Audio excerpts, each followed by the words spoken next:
Is this a metal thing? Yes. Little taste. David, what is this? Pretty thick. Great. I have to kill a lot of people. Just tell me what you want me to fuck. I have big tits and a tiny vagina. Oil me up, Daddy. I can't believe that Bryce prefers big tits. Mistletoe alert. This is backcountry. This guy was a real jerk. How long can Ugo be pregnant? Chomp, chomp, chomp, chomp. Oh, I'm just such a dick, David. Okay, everybody, put on your corpse handling gloves. Ew. Hoodie Picasso. Horror.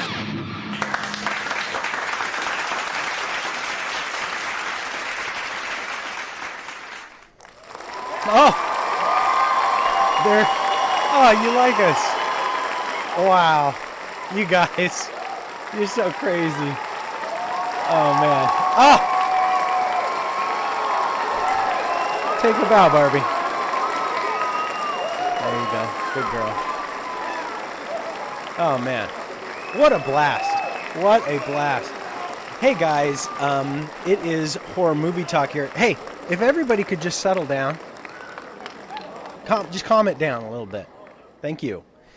Hello and welcome to Horror Movie Talk Plus. That's right, folks. We've now transcended genre boundaries and sometimes cover other movies. Not today, though. Today, though, hard horror. Make sure to rate and review our show. Subscribe to it on iTunes. Full video available on YouTube. Don't be a square. Do that share. Also, check out our Patreon at patreon.com/horrormovietalk.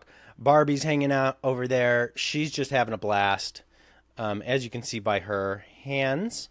And if you want to add your voice to our show, go ahead and check out our voicemail line, which we will be discussing. We will be, hitting up today at 682-253-4468. Leave us a voicemail. Let us know what you think about our review of The Burbs. And you can also check us out over at horrormovietalk.com. As always, we have Fart Simpson crammed in the production booth. I'm me, and across from the state of Washington from me, sits my co-host, Bryce Hanson. We got it out there. Hi, everyone. Yeah. It's me. My name is Bryce Hanson. It's me. I'm David Day. We've got a great show for you today. We will be reviewing, because of our patrons who are so kind and supportive and loving of us, they voted on one movie a month. They vote on one movie a month for us to watch, and this month it is The Burbs, starring Tom Hanks and Carrie Fisher. Believe it or not, rip in peace. Old CF. The good old faithful is what they called her. We'll start out by giving a review and our score for the movie. We score on a scale of 1 to 10. Y'all know how that works. After we give our score, we'll get into spoilers, take a deeper dive into what we liked and hated about the film. Later, we will be doing, as I said, what? Well, we're getting to it. We'll be doing horror movie horrors. Again, call us 682-253-4468. The Burbs is slang or street vernacular for the suburbs. In this, thank you. Yeah, it's little known. But we have fun in the Burbs. Yeah. It's little jokes like that to make it worth it. Right. In this particular story, we follow Ray Peterson, played by Tom Hanks, and his friends Mark, played by Bruce Dern, Art, played by Rick Ducommun, and Ricky, played by Corey Feldman. And they all try to track down the satanic cult new neighbors that just moved in. Our gang of Burbanites are convinced that their new neighbors, the Klopeks, have murdered their friend Walter Sesnick, who's an old man, who has too much time on their hands, who will subvert whom, and why does any of it matter? Everyone gets more movie than they bargained for. Oh, you know what? I'm going to start introing the review portion. So here's that. No, it's a little change, but I think Powered it's pretty by cool. Riverside. It is powered by Riverside. Got a new sponsor on this one.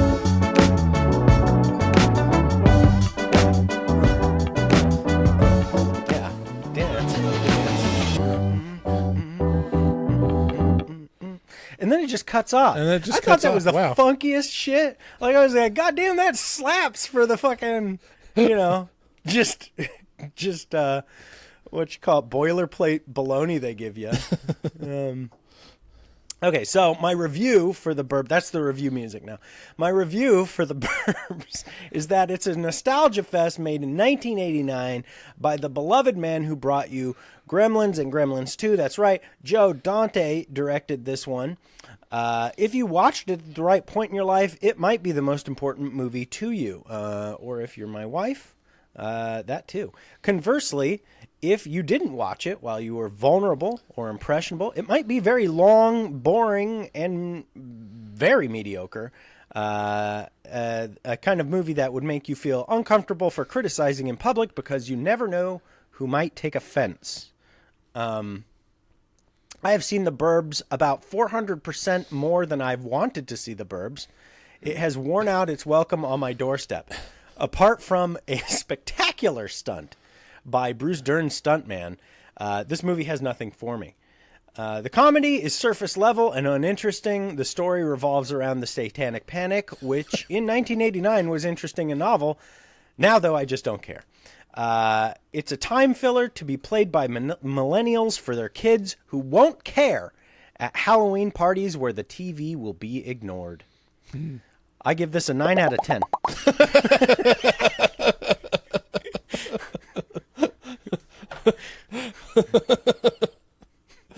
I was going to There say. you go. I gave it a 9 out of 10. Now, everybody shut up. I gave it a good score. So this is weird to me because you're I know. Look, you're a I've very been scared. enigmatic person. David Day is very enigmatic because not a year ago, or a little over a year ago, I know. This is coming back to bite me. we had a film series at our local theater, Kiggins Theater, and David was insistent that in that film series we include the seminal work of the Burbs, which was a complete, random choice for me. It was like, the Burbs? Why the Burbs, though? Yeah. And David was like, Gets the people going. it gets the people going. It does. It really does. The Burbs is this. Speaking of enigmatic, it's an enigma to me. I'm like, I don't get it. I don't love it. It's nothing special.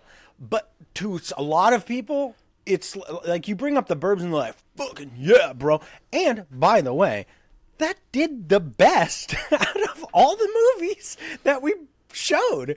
And so It did do really good, didn't it it? did really well because I knew, and because it's general audiences, it's easy. Yeah. It's just everything about it is approachable and easy. It's just nothing, It's just like, it's not even Gremlins, It's, I mean, if it were Gremlins, it would be one of the best, one of the best easy breezy horror movies ever made. But it's just easy. Yeah. No breezy. No, maybe it's breezy. No, easy. I don't know. See, I would always operate under the assumption that this is one of your favorite movies, just because you were so insistent on including it. It's Carrie's. It's Carrie's absolute favorite. She won't shut up about it. She has made threats that she will come on the show for maybe the first real time, the whole show, not just her voice for a couple minutes. If we do the Burbs. Well, get her in here. Where is she? No. You want to talk about enigmatic? I learned from the god of enigma. Yeah. He is not around. Yeah, I mean it's a it's a cult classic, is what it is. It's one of those movies that you watched it, you remember it, and it was very popular. But then, if you think about it, you're like, why though? Why is that movie stuck in my head? There's nothing truly notable about it, and that's probably why it's so notable. Yeah, is that it it does really capture the boredom and petty drama that can be created in suburbia, where it's like people have to create things to get upset about in the suburbs. I think I think you've actually hit the real nail on the head of this thing. I mean, that's the satire of the movie. Is like, you know, you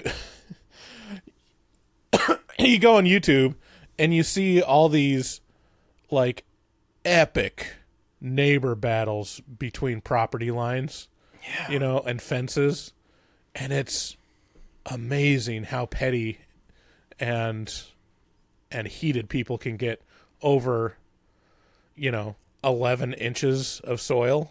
Yeah. Like, and it's like, shut the fuck up, dude.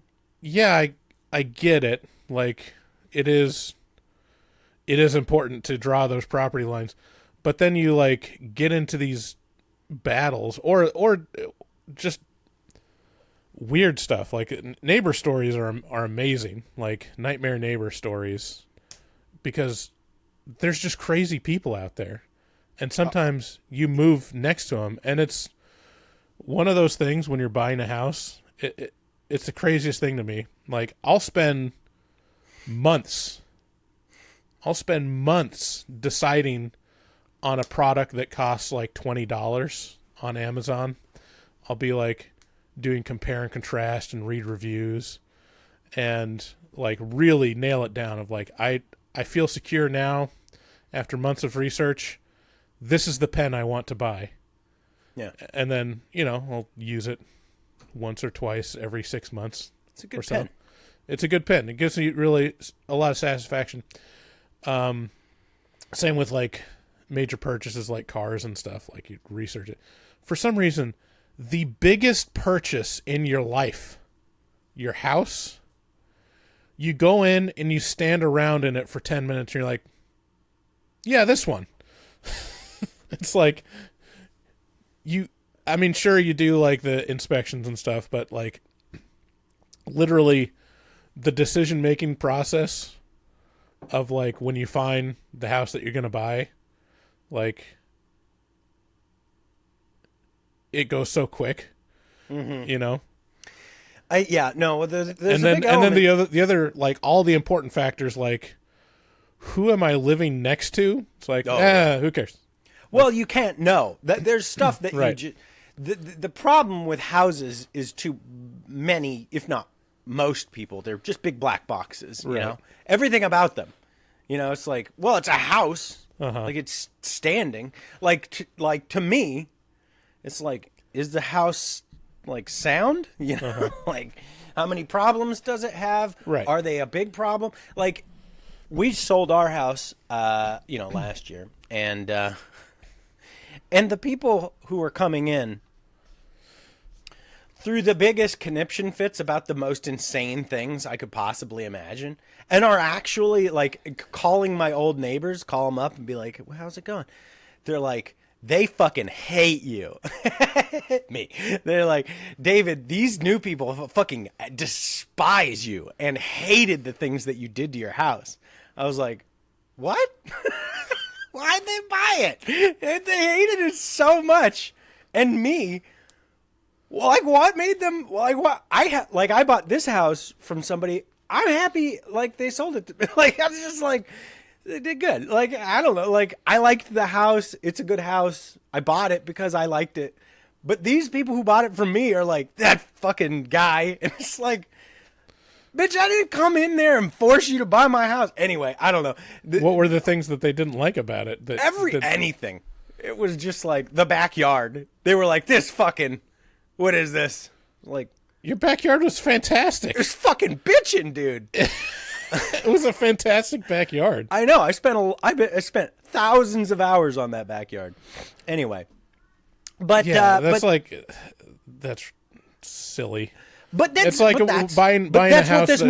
That's what this movie's about. Yeah. The psychology of all of that is like this minutia of like being angry at the next guy or this guy or like being scared or fabricating stuff out of just nothing. Like, I hear a car door close at night. What was it? Was it a killer? It's a killer. And it's like, Yeah. no, it's just boring old suburbia.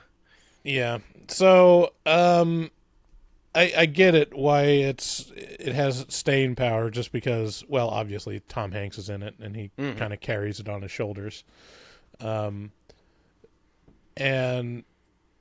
yeah, it taps into that suburban melodrama of like people gossiping and not really knowing that much about their neighbors and like wondering what the weird stuff they do is all about. Yeah, I wouldn't give it as high of a score. I'd score it like 6 out of 10. It's okay. I'd say that's very fair, Bryce. It's good.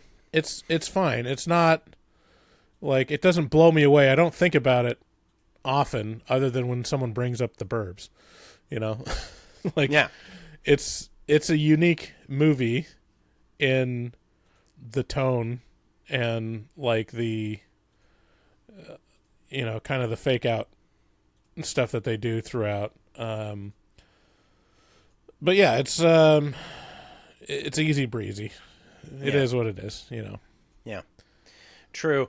And it has Wendy Shaw, who is gorgeous, gorgeous, and I love her. And she should have been in more things. She was in Inner Space. Did you ever see Inner Space? I think you've said I loved Inner Space. Yeah, Inner Space was one of my favorite movies growing up.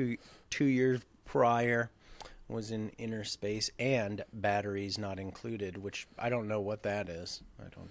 Oh, that was I've seen that too. That was like little alien, tiny spaceships, robots things. Oh, yeah, I vaguely remember that. Man, they could do a remake of that just because how popular drones are. Yeah, dude. Yeah, I feel like there's a bunch of movies that are just like on the edge, like Short Circuit. It's coming back. How could it not? They redo everything. Yeah, we got to get like a super, super, like inappropriate Indian brown face person. Whoa! What the fuck is happening? Did you realize that the Indian scientist in Short Circuit was not Indian? It was Fisher Stevens. I don't know. Search Fisher Stevens on IMDb. Do Short Circuit. Oh wow. Okay. So, Fisher Stevens. Whoa! What? No way. Oh, that's so inappropriate. Oh my god. It is. Like if you watch it, you're like, holy shit, Fisher Stevens. Wait. Okay, so the Indian guy in Short Circuit is a fucking white guy, is what Bryce is saying. Fisher Stevens is wow. This is a Short Circuit. I got to see pictures of this now, cause whoa, I'm fucking. Oh my god. Let me see if I can pull up a clip real quick. Hey, you know what? Well, the last time I am seeing him, he is busy vomiting. Well, the cat is dragged in a sack for 4 eyes, that is for sure. Oh my gosh. You look dreadful. Oh, Chaco, this is a barrel of monkeys. Oh, let us go scrape up some female chicks. An opportunity to spread your legs. Female chicks. Good Okay, to smell so the this bees, is actually a good segue into that. And then Fisher Stevens, just that if you're link that I sent not you. familiar, is this This guy. is actually a good segue into that link that I sent you over. don't play it. Don't play it. Anyway, so I just got what you're doing. Anyway, if you're listening to these commercials, you should know that you do not have to. You can head on over to our Patreon at patreon.com/horrormovietalk, and you can get all kinds of extras over there. We got feet videos, we got reviews of movies that haven't gone public, like 30 or 40 of them, I don't know, a whole bunch, and you get to support the show for pennies on the day. So head on over there and do your best, and we'll do our best. You can also support us by going to horrormovietalk.com/shop, buying a shirt, buying a sticker, buying a coaster, buying whatever we got. And you can check out the guy who did all the art on all that stuff. His name's Dustin Goebel. He's a pretty cool dude. He's a professional artist, and he has helped out the show for a long time. So the least you can do is toss him a follow over on Instagram by going to @dgoebel00. That's @DGOEBEL00 on Insta. Make your artistic dreams come true. Tell them we sent you, and call the show at 682-253-4468. Thanks again for listening, and let's get into spoilers. Yeah.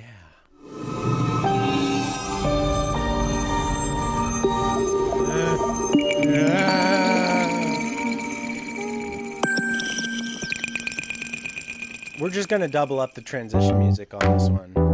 Yeah. Yeah. Because of our sponsor. Powered by Riverside. Who said that? Doesn't matter.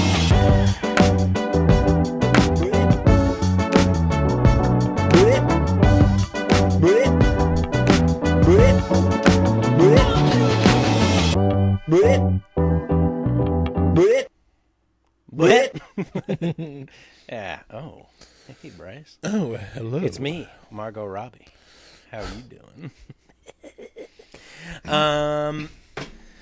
So here we go. It's quiet suburbs with fun characters. You got Bruce Dern, who Carrie just loves. Anytime he's on the screen in this movie, she's just like...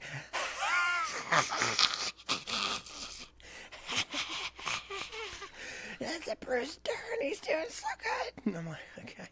Yeah, Bruce Dern is one of those actors where people like absolutely love him, and then you're like, why? That guy?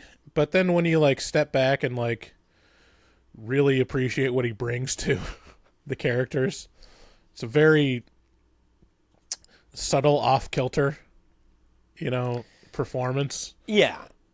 He's a person. Yeah, a believable person.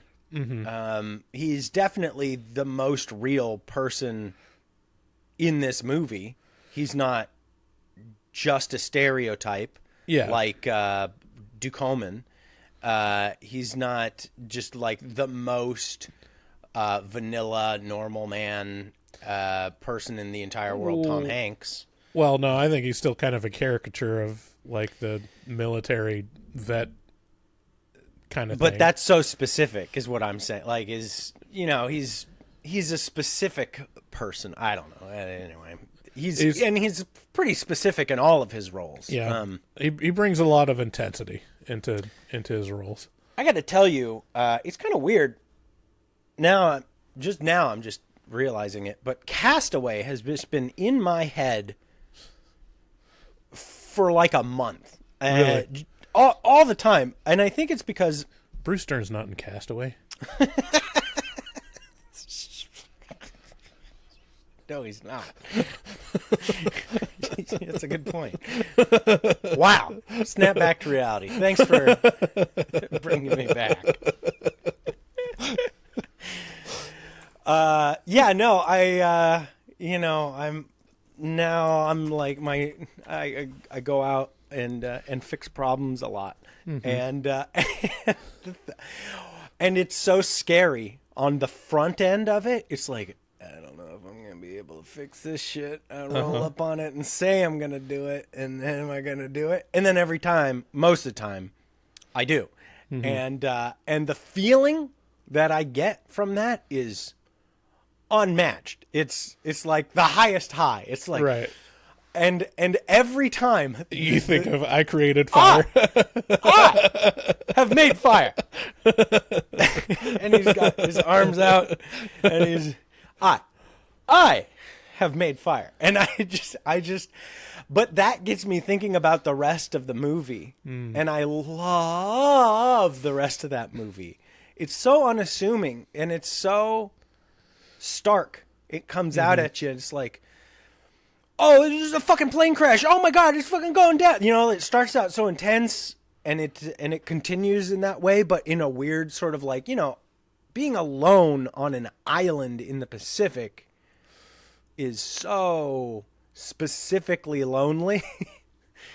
It's like the quintessential, like, can you do it kind of thing. I don't know. I really like that movie. I mean, I think I'm going to go back and watch it. But then also, like, everything changes, you know?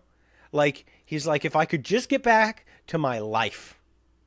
And then he gets back, and they're like, dude, we fucking thought you were dead. Like, I held out hope for years. You should be fucking proud of me, you know? Yeah. He's like, but his life is completely fucked, you know? Right, yeah. But that's how life is, you know? It's like, yeah, it all... Anyway. Yeah. Anywho, the Burbs. Ugh. God, could be talking about fucking Castaway. Yeah, my second note in this is this movie is boring and I'm tired of it. Yeah, you texted me the other night and you're like, there's not much meat on the bones here. Dude, it's just... I don't know. You know what the movie feels like? What? It feels like the entire movie is kind of the first act of every 80s movie. Yeah. Where it's like, it's just, you know, that first act where it's like establishing this person has a comfortable life in the suburbs with his family and everything was going fine until, and the until doesn't come until the epilogue of this movie. Like, basically, the movie's finished, and then the thing actually happens, you know, at the end, where the reveal. And that's it. It's mostly, it's just locking you into, everyone's comfortable with life, and nothing ever goes wrong. Well, Carrie, I was bagging on this movie as we were watching it, and, you know, Carrie loves this maybe more than any other movie, and so she was, you know, rightfully defending herself and criticizing me, making me feel like a small man. And she pointed out, she's like, well, yeah, but you're not a suburbanite. I was like, what the fuck are you talking about? I lived in the suburb. I mean, I don't really live in the suburbs now, kind of, but you know, I lived in the suburbs for like 15, 16 years. She's like, bitch, because Carrie's 50, so she's like, I lived there for 50 years. She's not 50. I'm just getting back at her. I was going to say, Carrie's 50? Yeah, she lived in the suburb for 50 years. 50's not a believable number. We'll say 51. So, yeah, she did point out that she grew up, like I grew up pretty rural. She's like, yeah, but this is like you didn't grow up like looking out your windows and like looking at the people across the street and like getting an arrow shot. Her neighbor shot her dog with an arrow. Jesus. And did it die? No, it came walking home. And it was like, ah, it's like, fucking help me. And then they like nursed it back to, you know, the neighbor kid, like for Christmas or a birthday or something, got a bow and arrow. Oh, it was just an accident. It wasn't Boing. A psychopath. Oh, I mean, you know, why not? I was thinking like a Bruce Dern from the second story window is like. I mean, yeah, basically, but you know, and then like, in her neighborhood, there's the lady across the street who, if she opens her garage, like an avalanche of boxes just goes, like it's they have all these characters, you Yeah. know? And so she's like, yeah, but this is literally my life, you know, like, and I'm curious because you similarly, like you live a mile, maybe a half a mile from where you grew up, right? Yeah, for the most part. Like So we moved you've been here when I suburban was from birth. Yeah. I mean, we moved here when I was 5 or 6, and before then we were in another suburb. But I mean, no, I don't remember much like neighborhood drama. It's like, for me, like the truth of suburbia is like everyone just ignores each other. Like, you don't really know your neighbors. You know, like one or two that you know outside of the neighborhood. Like our neighbors, like right to the right of us, were in church with us, and then the other neighbors that we knew in the neighborhood were usually like To the right? acquainted through To the right. acquainted through school or something like that, or church. But yeah, like any neighbor that we didn't have like a outside of the neighborhood relationship, like you just wave and go on. And I think we lived in neighborhoods that were affluent enough that there was very little drama. I don't know if that's a thing that, like, if that's an accurate statement, because I'm sure like there's affluent people that are crazy and create a lot of drama, but usually with neighbors, like in our neighborhood now where we live, like there's a house that's like partying all the time. Yeah. And there's like 20 cars going in and out of it. Not now, but it used to. So like those kind of houses create drama in the neighborhood. Or like there's the nosy neighbors that are just let you know that they're watching you. Yeah. Kind of the makeshift neighborhood watch of like, I see everything. And you're like, that's creepy. Okay, story time. Go ahead. What is it? What happened? Yeah, I can't remember what it was, but it was like our neighbor that used to live like across the street, like at the T intersection. Yeah. She would just She got big old booty on her. Big old butt. Yeah. I don't know, I didn't know. I seen it. But yeah, she would talk with Aaron about the other neighbor that like was having parties and stuff, and you could get the distinct impression that she was just at the window a lot, you know, watching, Yeah. being overwatched for the neighborhood. Yeah, but no, I mean, not a lot of drama on my end. I've been pretty lucky, and I think that's like the stories that you hear of like the neighbor lottery of having the crazy person next to you. And really the only answer is like, you just got to move. You just got to move.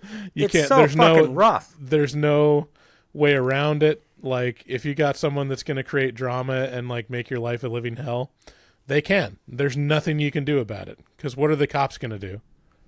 Kick them out of the house that they own. Right. Yeah.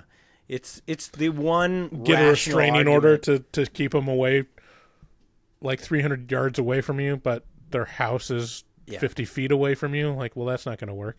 Yeah, it's the one rational argument for an HOA, which is like, get the fuck out of here, crazy. But of course, absolute power corrupts absolutely, and Right. there is no one more easily corruptible than a suburban mom.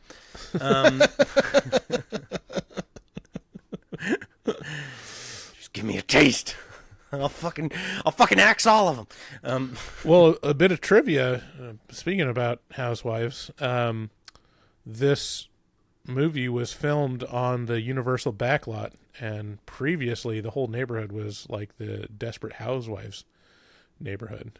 Oh no shit. But Oh yeah, yeah. a lot of the houses were used in other productions. There was one that was, I think, Corey Feldman's house was the Munsters house, I think, or was in the Munsters. Okay. Tom Hanks's house was in like Leave It to Beaver. So yeah, it's you'll see these houses in other films. So I'm just gonna loop back here to Fisher Stevens in this fucking abomination of thing Short that Circuit. he did in Short Circuit, which I haven't heard very much about ever. But do you know he was in Asteroid City, which we just reviewed?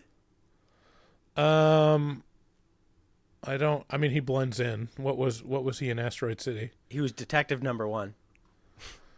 Oh, I can't okay. believe he still gets work after that. Like it's this is that's as insane as who's the Canadian Prime Minister, dude? Who's that Dude, fucking guy? there's so many like Who's that working guy? actors in the 80s and 90s that were just straight up blackface, more or less for other races. Yeah, Justin Trudeau. Yeah. Fucking full on blackface not long ago. It's like, You know, and now yeah, I it's mean like Indian. But we really need to shut the fuck up. It's Get like outta here, you like fucking Hollywood. weirdo. Yeah, it's like entertainment. They begrudgingly accepted like, okay, we can't Let us go pick up some girls. we can't do Whoa! we can't do blackface anymore. Like Hank we've all Azaria- agreed that's Hank Azaria okay. is still apologizing for a poo. Right. But then they just realize like, oh hey, here's a treasure trove of weird ethnicities that we can paint our faces as. So like Asian, anything Asian or Indo-Asian is like What's Indo? free game. Like Indian, Asian, Muslim, like that was all free game until pretty recently. Like I think who got in like Hank Azaria, Dude, recently. Hank Azaria has been the most outspoken person in being like a poo is inappropriate, and they're fucking angry at him still. Like, it's like what? Yeah. I don't know. And then so now like the only thing you can really make fun, you can still make fun of the Italians, like, and that's yeah. That's is safe. it going to get to a point where we can't like be mamma mia? The question you're asking is there a point where Italians will stop being cool? And the answer is no. You know, it's like, you know, it's like trying to brand Latinos or, you know, the Hispanic community as Latinx, and they're like, can you fuck off out of here with this bullshit, please? And like, no, that's what you are. I'm white, so I know. It's like, he's like, get the fuck out of here. And you know, that whole culture's like, you guys are gay. It's like, okay. Oh, by the way, speaking of that, we're getting way off topic here, but are we? I watched Shane that. Gillis's. Yeah. Yeah. It was great. Isn't that such a throwback? Like, Yeah. oh yeah, just casually throwing out gay and retarded. Yeah, yeah. And, like, but it's just but like- not only that, his callbacks are really understated. And Right. so there's a theme of just like homosexuality as a threat throughout the whole thing. It's just like, yeah, you don't want to be raped, do you? It's like, no. It's a very funny stand-up. Dude, by Shane Gillis. that special is Shockingly, Bryce and David really like Shane Gillis. Who knew? right. Who could tell? Yeah. But I mean, honestly, like It's out of almost like stereotypes work or something. out of the specials that have come out in the last like 3 or 4 years, like that one's probably the best. Like I really Hitler's like. Dog was pretty good. Well, no, that was like 7 years ago or something. That was a while ago. No, Hitler's Dog was like almost a decade ago. No, it was not. Yeah, it was. No, it was 6 years ago. I googled Hitler's Dog. Blondie. Yeah, I know. No, it was 2017. It was 6 years ago. Yeah, so I mean, well, yeah, I mean, you can't mess with Norm, but like from the last 3 years or so, like I think the only ones that like I wanted to like Tom Segura's latest one more. I think you did. It's just I think you liked it. I liked it. It's just not. It didn't blow me away as much of his old specials. The Nate Bargatze one was really good. The latest Nate Bargatze I don't know who that one, is. but Shane Gillis he's on another level right now. Like even though like there's a bit of repetition between his first special and this one, like he really leans a little. He changes it up enough to where it feels really new, and it's like just different riffs basically. I am tired of him mentioning how retarded he looks. He really crutches around on that a lot. But, he does. Yeah. So, anyway, back to the Burbs. So we got, the group of guys hanging out every night. Oh, yeah, we haven't talked anything about the We got the group of guys hanging out every night talking about, what's the scoop today, which is kind of, it's a little bit, it's a little bit, a little feminine for a bunch of guys to just be gossiping around, Mm-hmm. It's not my taste. And then one night the basement over at the Klopex explodes. And that's like, I feel like that kind of thing has happened to me before where I see some fucking shit and no one believes me about like, it's like, no, it was incredible. And, and everyone's like, yeah, but there's a little bit of the Boy Who Cried Wolf going on here. And then it's like, well, yeah, I was drinking. So, and then the Klopek kid who's just like the most like creepy ginger stepchild guy behind Bryce. He's right behind you. Oh my God. He comes out and, drives his car out that's actually kind of funny. He opens the garage to drive the car out 16 feet to put the trash can on the curb. Mm-hmm. That's why he drove the car out, was to go 16 feet. And then he puts a bag in the trash. Yeah, and he a heavy it with a shovel. Lumpy bag. Yeah. Yeah, hits it with a shovel. It looks like a body's in there. Well, Carrie's just going off at that part because she's like, my mom did that every week. I was like, what? Took a body out to the trash? She's like, no, hit it with a shovel to make it go down so that they wouldn't get charged. So they could, she's like, this is just literally my childhood. It's just like the whole thing coming washing back. Again, this is probably, you were probably onto something when you said, you guys were well off because you guys didn't care. So there was no shovel hitting. There was just a second trash can that appeared. Mm-hmm. You guys like bought another trash can and put it out on the curb.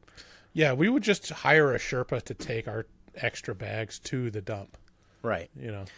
The second trash can, not even. It's just like, okay.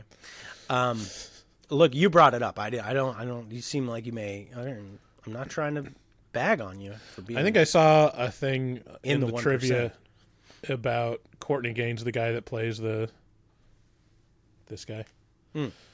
Like, basically, he walked into the casting room. And they're like, "Well, that's the guy. That's it." It's like, man, you look at him in this film, you're like, how did they find this guy? Because it looks like you didn't even do a casting call. You just went into the Appalachian Mountains and just pointed at someone. He was Malachi from the actual worst movie ever made, Children of the Corn. Oh. Man, we really fucking... he looks good now. Like, it's one of those things where, like, oh, he got his teeth fixed. Now he's a good-looking guy. Yeah. But probably also gave up his entire acting career because of it. Because everything he's in he's featured as the bucktooth, weird-looking guy.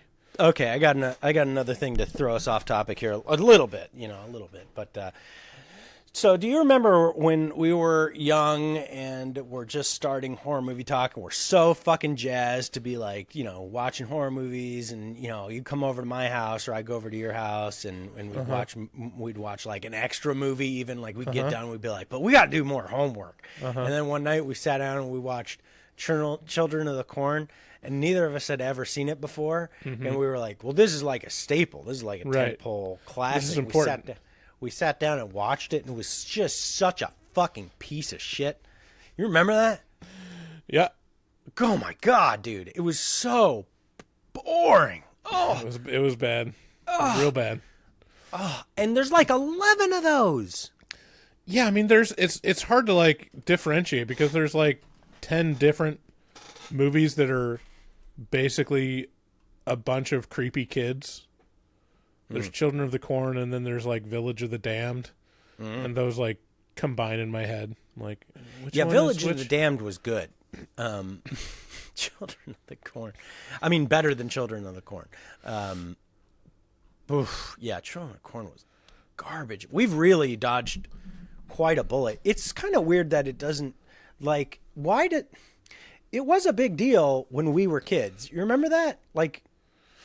Children of the Corn, everybody would talk about it, but I feel like it is one of the few movies that has kind of I think that's what it is. Like you'd hear late night TV shows or someone like see a creepy kid and you're like, geez, we're from the Children of the Corn or something. Yeah, it's a great title to reference. It's better than like, it's one of those Village of the Damned kids. Yeah, like it's a little too much on the nose. Children of the Corn is light enough to reference in pop culture. Yeah. But it ends up being a supremely shitty movie. Yeah, there's just some movies that just fall to the bottom of the barrel like sediment, and that's Children of the Corn, Pumpkinhead. Oof. I'm going to see how many people I can piss off here.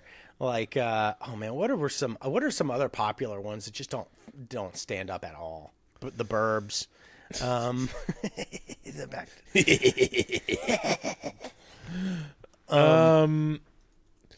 Yeah, there's. I mean, honestly, the tentpole franchises in horror are pretty terrible if you just sit down and watch them. Like Friday the 13th, Nightmare on Elm Street, Halloween.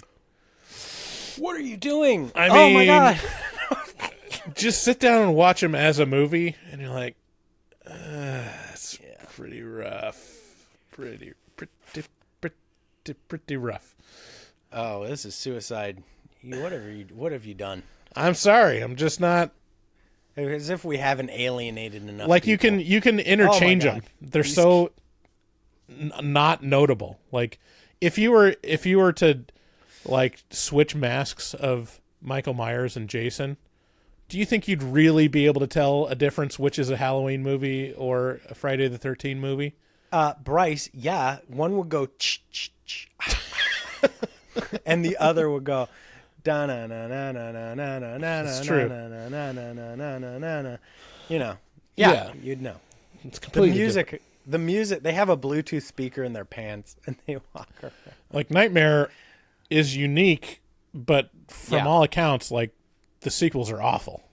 Like, oh man, I'm getting chills. Why are you doing this to us? No, you're right. Am I wrong? Oh, what? I can't sneeze? Oh man. Oh boy. Whew. I wonder how many Corey Feldman movies we've reviewed. Because this is a Corey Feldman movie. Yeah, there's not many. I don't think. I don't think we ever reviewed. Was he in The Lost Boys? Gremlins. He was in. He was in. Oh, we haven't reviewed Friday the 13th, the final chapter, yet. That's right. Let's see. We haven't reviewed Stand By Me. How many Corey Feldman movies have we reviewed? I think that might be it. Have we reviewed Mork and Mindy? No. Gremlins. Oh, Critters. Was he in Critters? Who am I thinking of? I don't think he was in Critters. I don't think he was in Critters. Never mind. Yeah, I think. Did we I think review that's it. Meatballs 4? No. Oh. Did we ever review The Crow Stairway to Heaven? No.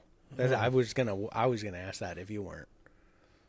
Yeah, no, I think this is so just two. Just Gremlins and Yeah. you know, he was in Katy Perry's music video last Friday night. I watched that with my girl all the time. We both enjoy it for different reasons. Man, that's an earworm of a song. Holy shit. Oh my Like, gosh. It's a banger. Yeah, yeah. Katy Perry's got some. And that music video is fantastic. It's great. It's great. Yeah, no. Yeah, I've got Charlotte onto my favorite pastime, which is just sitting around and watching music videos. You know, technically, tangentially, he was also in J.J. Villard's Fairy Tales, which actually sponsored the show. sponsored in the a way. show, and we interviewed the creator of it. But I don't think we ever actually talked about the show. So Anyways, moving on. The in Burbs. We're doing everything we can to not talk about this fucking movie. Well, listen, so they start digging up the backyard, and they try not to get caught. Dukeman is... I'm just so irritated by Dukeman in this movie. All his jokes... Like, it feels like he's, spitballing his lines, but with just total shit. Like, not a funny person. It's like, you should have gotten John Candy to do this, and it would have been good. Yeah. And this guy is just, I don't know what he's doing, but it's just not good. I don't like it. Well, yeah, it's funny. The another bit of trivia is this was filmed... and kind of timely. It was filmed during the 1988 Writers Union strike. And so they couldn't do any rewrites, and Joe Dante would encourage them to ad-lib. And so there's a couple ad-libs that are in the movie that are really good, but I wonder if that's what you're feeling is Rick, do come in. That's what you say when someone knocks on your door and you're... Do come in. Yeah. Yeah, maybe that's what you're feeling. Maybe he's like doing some ad-libbing and they're just not working. They're just not funny. Yeah, it's just not very good. I don't. Oh wow, Dukeman was in Little Monsters also, and Gremlins too. Very busy in these 2 or 3 years. Mm-hmm. And Scary Movie. And Groundhog Day. Anyways. Yeah. So yeah, Dukeman coming in with a lot of ab-libbing that's just garbage and bad. And I don't like it. However, I do like Bruce Dern's wife. As I said, Shaw. I can't remember her first name, but Shaw is her last name. Wendy Shaw. Gorgeous, real stunner, knockout. I love her. And I don't know.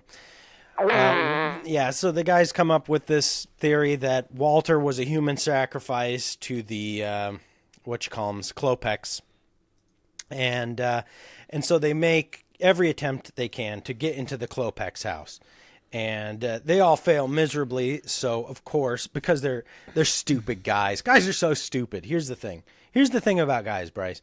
They're so stupid, and so the only way they can get into the house is when their wives come up with a much smarter plan that actually works.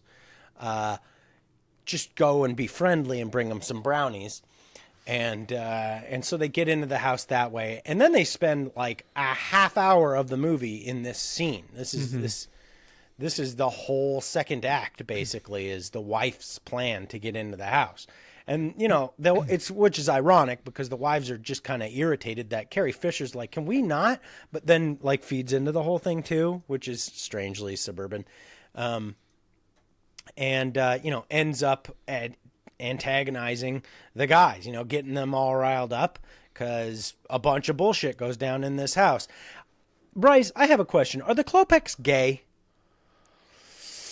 3 guys in a house all alone, 2 of them older, one's real ugly, one's real put together. got some money, got a little fuckboy in the basement. You know, let's say it's gay coded. So do you think they're being discriminated against because they're gay? Yes. Cracking the case wide open. Horror Movie Talk Plus coming in, dropping knowledge bombs on you. Yeah, I think they're gay. We cracked the case. Yeah, I mean, that scene is great because it toes the line. The whole movie, you're like,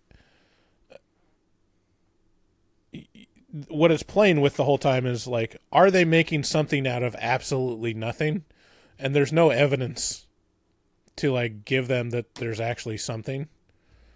But this scene is like where it could be the turning point. And they just toe the line enough to where they're just very, very weird. Yeah. You know? And there's nothing really wrong other than they're weird people living in a weird environment. Yeah. And there's zero answers. Like even like the stuff where it's like trying to ease your mind, you're like, oh, yeah, but that's so weird. Like Yeah. the doctor, what was he a doctor of? I can't remember. I don't know. He was some kind of doctor, but like he had a bunch of like explanations for like why weird stuff was happening or why they were leaving at weird hours. And you're like, oh, okay.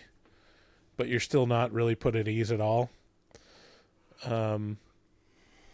Yeah, I mean, the story is basically Tom Hanks' character trying to like have a relaxing time off work, and he gets caught up in all these dramatics that his neighbors thrust upon him, and then he gets wrapped up into the groupthink of it, and that's like where the satire, like the comedy comes from, is like Tom Hanks just wants to be left alone and have a nice day where he does nothing, and somehow he's like been brainwashed into thinking that his neighbors are killers and there's bodies stuffed in the ground.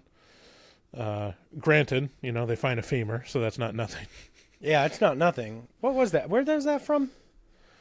How did they tie everything up?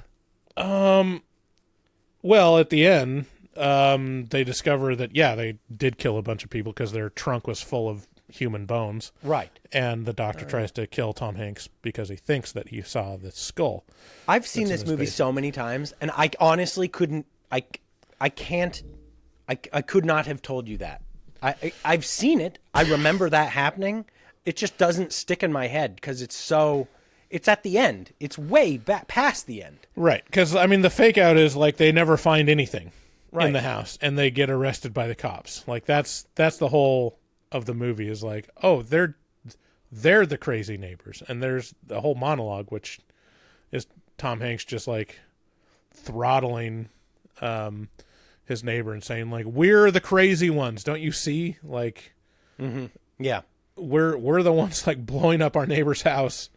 And then they just tack on to the end, which would have been a pretty interesting ending if they had just left it at that of like, oh, we're insane and nothing happened. There's just weird people that exist. Like you almost want it to be like brave and just leave it there. But of course they can't. They got to tack on like, actually, no, we're killers and we're going to kill you. And the end. Bye. All right. Yeah. Yeah. It's a confusing way to end it. Mm-hmm. But I don't know. It's beloved. So there you go. I will say that my favorite part of this movie, and I had to rewind it a couple times because it was great, is Bruce Dern falling off the roof. It's so like, we've said this many times on the show, but it just bears repeating. Physical comedy is a hard thing to pull off.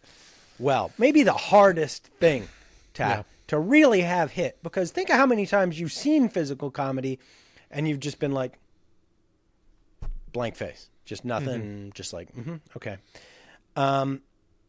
And so this scene where Bruce Dern falls off the roof gets me every time because it's a real rip and fall. Like, it's just like, it's exactly how you would fall off a roof, which is like, oh, ooh, and it happens so fast. So the stuntman really did a great job on this one and the way they chose to position him, where he starts falling down one surface of a roof, hits another roof, like rolls. Here we go. Yo, Rumsfeld!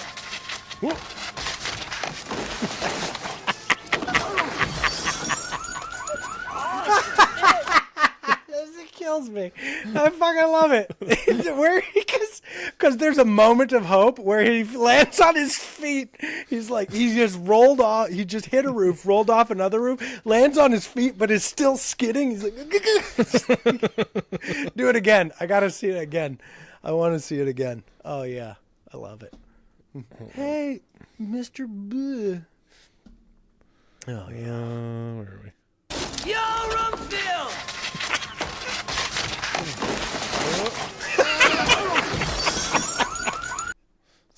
Shut the front door. That is. Oh man. Really makes my day. I love that. Because spend some time on roofs, man. I feel that. I'm like, I don't want to fall off of this real bad. I don't really. Most of my life has been spent avoiding this. We just finished Friends. And I will say, I don't think David Schwimmer gets his due. That dude is a fucking monster of physical comedy. Like, and it's subtle too. It's not like, it's not like nyuk kind of like, hit you between the eyes kind of stuff. It's his face and his exaggerated reactions and his movements are just, he's subtly one of the very, very, very best at physical comedy. I mean, he just crushes it. You've never sat down and watched Friends from front to finish, huh? I'm not sure I've seen an entire episode of Friends, to be honest. Okay, so this is kind of weird because more than anybody I've ever met, you come to me lamenting, like multiple times throughout the years, like, I think Jennifer Aniston may like me. Like you be like, It's true. And listen, the amount of that in this show it's so fulfilling. It's like a whole lifetime of her staring deeply into your eyes and her nipples also staring deeply into your eyes. And you're just being like, oh, you're the best. I love you. Yeah. Why won't you watch it? Watch it. I'm a snob about it. Like, I just always compare it to Seinfeld. I'm like, they're not comparable. They're not the same at all. It's like such a, I don't know. The thing about a sitcom is you have to be invested in the characters and the setups are funnier than the payoffs when you understand the characters that you're dealing with. Like it's literally, the comedy is in the situation that you put them in. And I don't know. I'm just not like the whole Joey Chandler. I think it's like Joey and Chandler just bother me for some reason, just because it's like Joey's the best. A little too broad, a little too obvious of jokes. It's a very, I don't know. I get it. I need to give it a chance or whatever, but I'll tell you what. In terms of situational comedies, like, I have not laughed harder than watching Modern Family. Modern Family is just fantastic. Is there a character? So, a big element is this Jennifer Aniston role where I'm just in love with her, And like TNG has it, you know, and Marina Sirtis and Gates McFadden, where it's like, Yeah. you're so hot. Hot, Yeah. hot, hot, hot. Yeah. Gates McFadden comes in. I'm like, oh my God, that's hot. Okay. Anyway, so yeah, the Burbs. There it is. We're done with it. It's over. Whatever. It gets a 9 out of 10. Whatever, the Burbs. 9 out of 10. Horror Movie Talk says it. We're doing it. And now we come in over to the voicemail. We type into the Google search box. We go voice.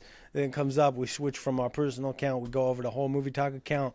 Then we bring up your calls. Of course, it's all the usual suspects. Today we got Sam from Indianapolis. We got Michael from Virginia. And we got Beatrice. And then, you know, Robert the Farter's in there too. So let's hear from Sam on September 6th, his second one. Hold on, I'm slow. Oh, we got to hang on. I got to play the whores.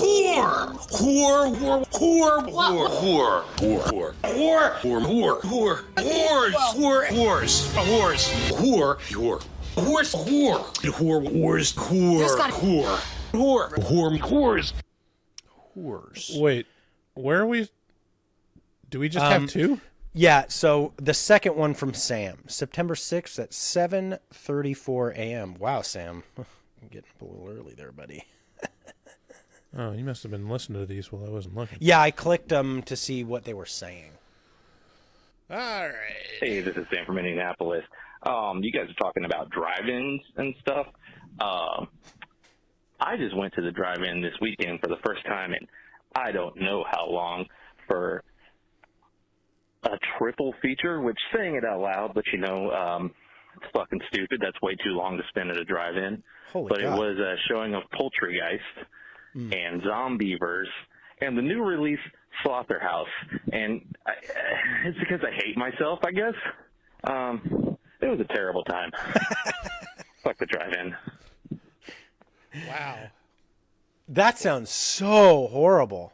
If you're going to see a triple feature and you're not getting a hand job for two of those, like, what are you doing with your Just life? like no lotion, raw hand, high friction. Lauren Boebert action. Dude, what time must that have started at? Because for a drive-in to even work, it's got to be dark out. Right. A triple feature? Driving that had to home last at 9 4 goddamn a.m. hours. Well, it sounds like they're all B horror movies, so they're probably all like 80 to 90 minutes. Still, Yeah. 25 hours later. Sam, don't do that to yourself. Rough. Treat yourself. Hey guys, it's Michael from Virginia. Hope you can hear me over the sound of the fans. It's really hot here and driving. Anyway, listening to the Human Centipede first sequence commentary, because I can't watch that again. It's been great so far.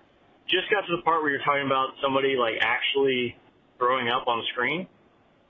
I'm pretty sure I read a long time ago the one of the guys in the first Hatchet movie. I believe it's the same actor that plays the kind of robot guy on Grandma's Boy, and I think he's in Dodgeball also, and I'm blanking on his name. Joel David Moore. But I'm pretty sure I read that he can do that on cue. So he drank some mixture of like clam juice and orange juice, and maybe ate mac and cheese or something. And so when he gets sick in that movie, like that's him actually getting sick, like on cue, and it's really gross. So if you have a hankering to see something like that, pick up the Hatchet and watch for that scene. So yeah, anyway, hope y'all are doing well, staying cool in the heat, and yeah, keep on keeping on. See ya. Joel? Did we watch Hatchet? Yeah, we did. What did we do that for? Because Wha- we didn't what? review it. Did we review it? Yeah. In December of 2022. Joel David Moore is one of the most interesting guys in Hollywood because so you will all remember him from like Dodgeball. It was big, but the cult classic one he was in, his big star role was Grandma's Boy. But like he plays just the weird so he's in Grandma's Boy, and then he does kind of a bunch of nothing until he's in fucking Avatar, and then he goes into being like these.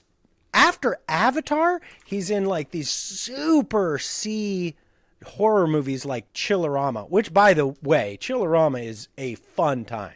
If you haven't, give it a go. And then, he continues on, he's in Hatchet and Hatchet 3 and, all these other movies. And then he comes back to Avatar, the next big Avatar. It's just, he's an interesting guy. You know him for sure. But anyway, he's a Portland person. Is he? So, yeah. Yeah, that's one of my contentions is like for how easy that would probably be to pull off, just throwing up, especially with Hollywood actors. Let's be honest, actresses. Let's be honest. They're doing that all the time. Oh yeah. But like you think about how bad acting throwing up is, portraying what it throwing up actually is, like just the fact that you're making noise while you're throwing up. It's like, no, you don't make noise when you're throwing up. There's food coming through your throat. There's a sound that happens, but you're not making noise. Right. The sound that happens is just liquid hitting the ground or the toilet. And then afterwards, you're like, ugh. Oh. You ever watch those shorts of that one gal who can just be forced? Yeah. And she's like, she's so cute too. Like, yeah. And she's such a good sport about it too. Like, if somebody fucked with me to that extent, I just knock them out. Like, right. Like, do not do that to me. And she's like, anyway. Okay, next call. Hi, Bryce and David. This is Beatrice from Los Angeles. I haven't called in a couple months, and quite frankly, I really hope those last couple of voicemails I left didn't make the show, but I will work up the courage to find out one day. But anyways, just wanted to call and continue to give you guys my growing love, adoration, and support, and just, you guys are part of my daily work routine, my very normal but boring life, and you guys add a little bit, just a little something to it. And I'm still catching up on episodes and half your pods. And I wanted to share something that I found interesting or a little funny. So on Instagram, you guys put hashtags, as everybody does, of course. And I follow said hashtags like horror movies, hashtag horror podcast, whatever. And then when you click on, and please, someone tell me if this is just me or if the algorithms are messed up, whatever. But when I click on the horror hashtag, Instagram prompts and says, can we help? Help with words you're searching for are often associated with sensitive content. If you're going through a difficult time, we've gathered some resources, experts that can help.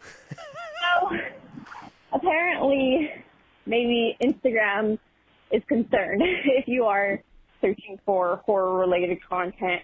Who knows? And I've always kind of wondered, too, like, why do I really like horror movies? There's something inherently wrong with me or messed up. Like, not that I don't know that already to some degree, but I think I use it as, like, a distraction. Like, my life could be so shitty and horrible, and at least I think so, and just depressed, and, I've got things going on. But no matter how bad life is, it is not getting kidnapped and having your mouth sewn to the ass of a grown man. Or it's not, life's bad, but you didn't catch your boyfriend cheating at some hole in Switzerland, Sweden, whatever Midsommar was in. So, yeah, I mean, I didn't catch that. I didn't catch it either. Just keep it rolling. Horror movies don't make me feel too terrible with my life. And David, by the way, I totally respect and admire your decision to not watch horror movies at the moment. It's just challenging, and currently right now I'm challenging myself to watch all the Jackass movies because I couldn't sit through them when I was little, but I'm doing it now, which, by the way, you guys should review. I will I'll upgrade my Patreon. All right, bye. Dude. Dude, I challenging yourself to sit through the Jackass movies. I recently went through the whole, entire Jackass catalog, including Wild Boys and everything, and it was like the most fun I've ever had. It's highly recommend. Right. There's no better content. Every time there's a thread on Reddit that asks like, what is the funniest movie you've ever watched in the theater, or like what's the movie that makes you laugh more than any other movie, it's like crushing. It's so, there's not even a competition. It's crazy. If I think back on my entire life, I have never laughed harder or longer, like to the point where I was like almost passing out. Yeah, where than you're in scared any for your one life. of those Jackass movies. Like, I know. The last one was a fall off, to be honest, but still way better than a real fucking comedy. hilarious. Yeah, I mean, yeah, it's oh man, I wish I could watch those again in the theater with people. Oh, I mean, laughing to the point where you were like, am I going to be all right? Like you were like, it was such a good time. Yeah, unparalleled. I don't think anything can beat the high five bit, and I think it's the second one. Yeah, where it's just around the corner. He got he got the soup. He got the soup when it hits a wee man. Yeah. Oh yeah. No. But Beatrice, big supporter recently, has shown out to our Patreon and bumped up to the big boys level, the big girls level.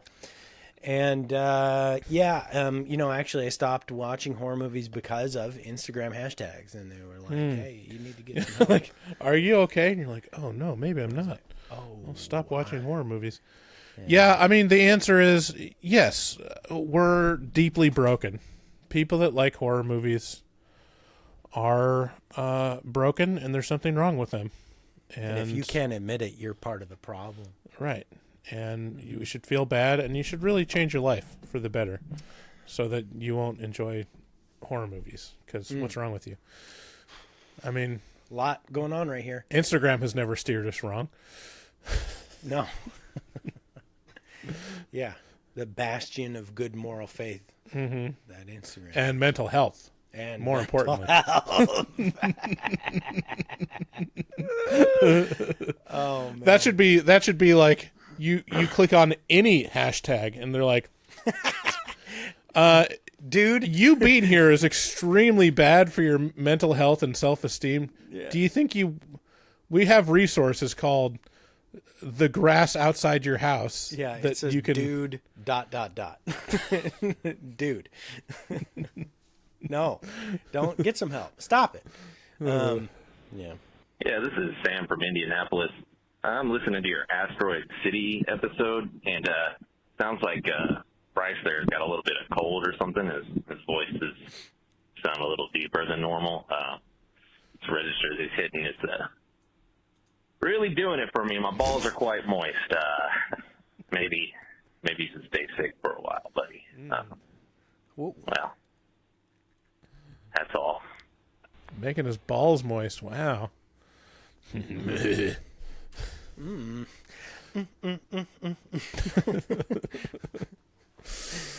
Oh, Sam. Oh, look who we have to cap it all off. I'm glad I'm doing it for someone. It's Robert the Fire. Robert the Fire. So, and what was the call? Oh, yeah, sorry. Never mind. What? Never mind. Moving on. Never mind. Hey, it's Robert the Fire.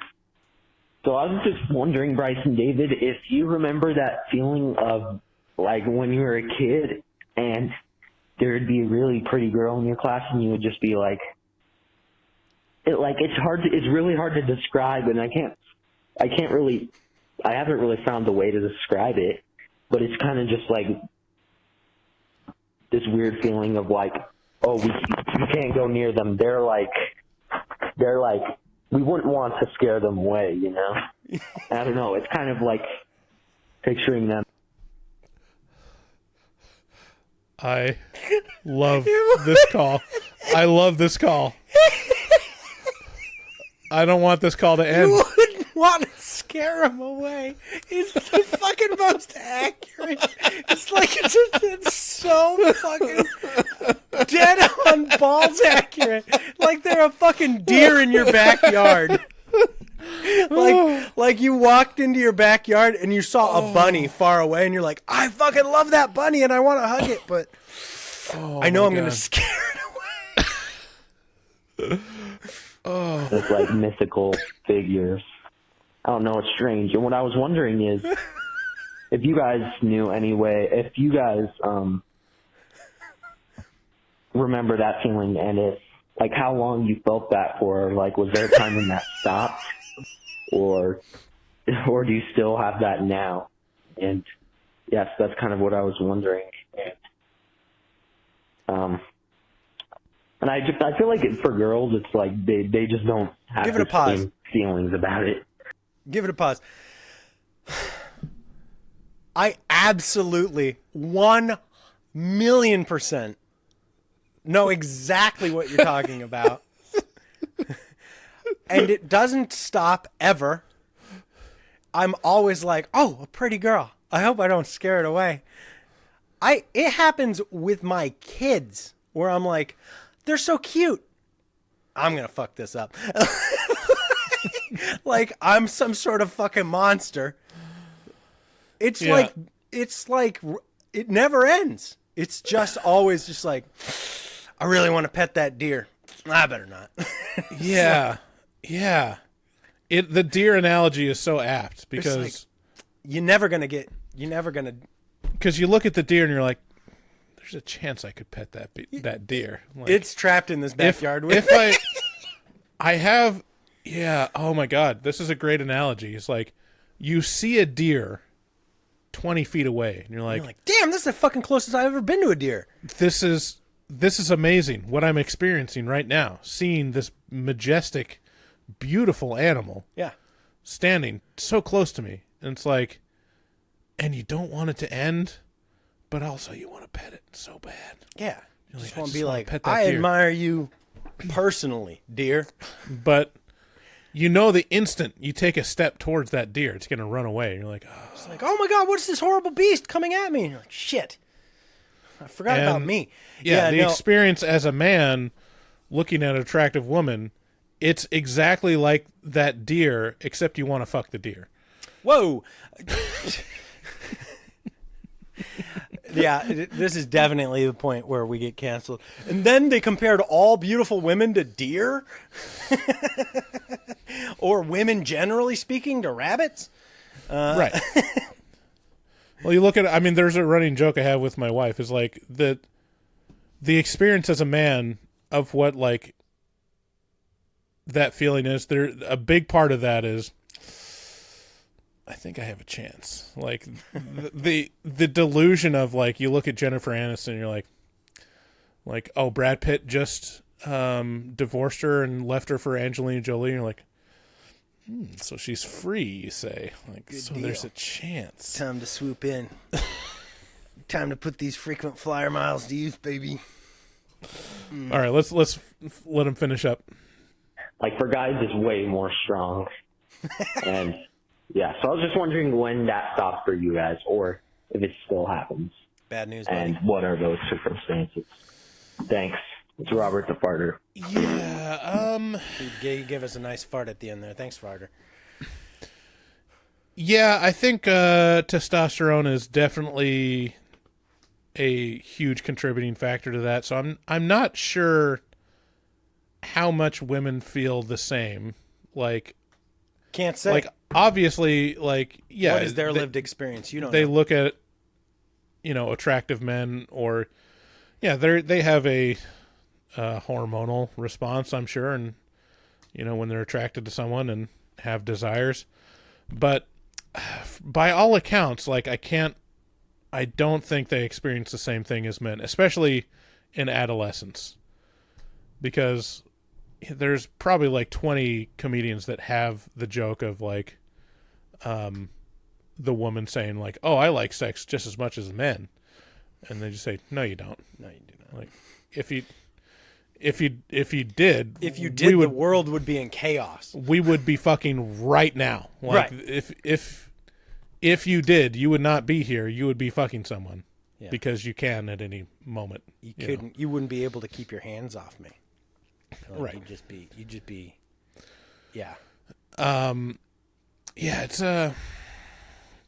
every time I think about how far Robert the Farter has come, and his voice changing, I'm like, oh, I miss the young, just like pure child Robert.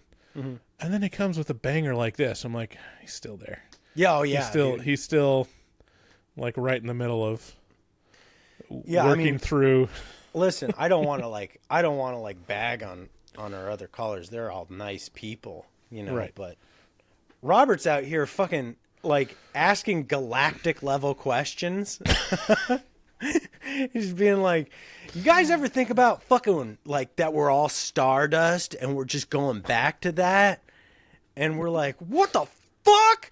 And then there's Sam from Indianapolis who's like, Bryce's voice kind of hot when it's gravelly. It's like, Sam, I know, I get it. But can you ask a galactic level question, please?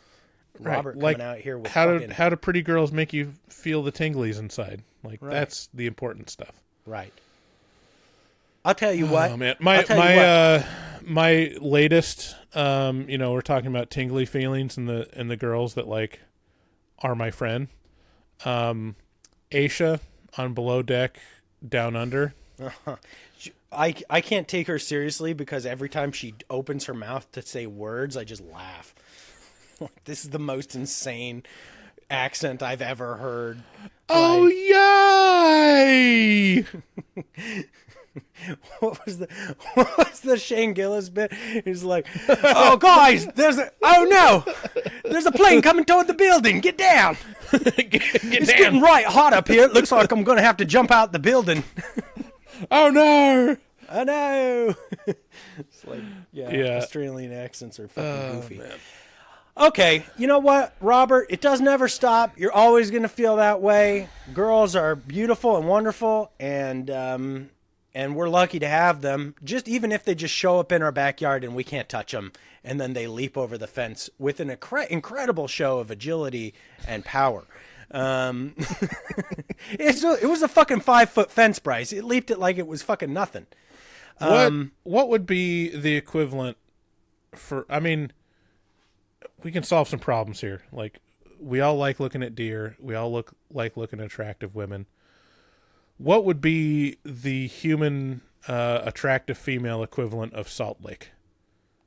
What could we put out in our front yard that would just have attractive women just come up and?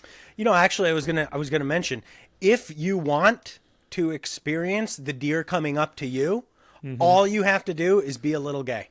All you have to do is be like, hey, did you ever wonder what it would be like to see makeup on a man? They'll be like, oh, I'm coming to you right now. I have makeup. I'll put it on your face. If you say, go ahead and put makeup on me, they'll be like, okay. I'm coming. I'm going to touch you now. I'm like, that's really, I mean, if you want the cheat code, that's a fucking cheat code right there. Especially the hot ones. The hot ones really know how to do makeup. I think we cracked the code. All right. Guys, have a great week. We love you very much. The Burbs gets 9 out of 10. Horror Movie Talk out.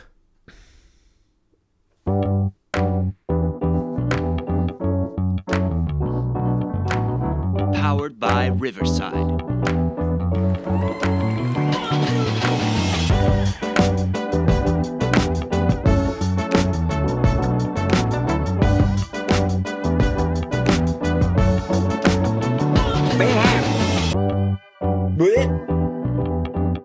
Blit.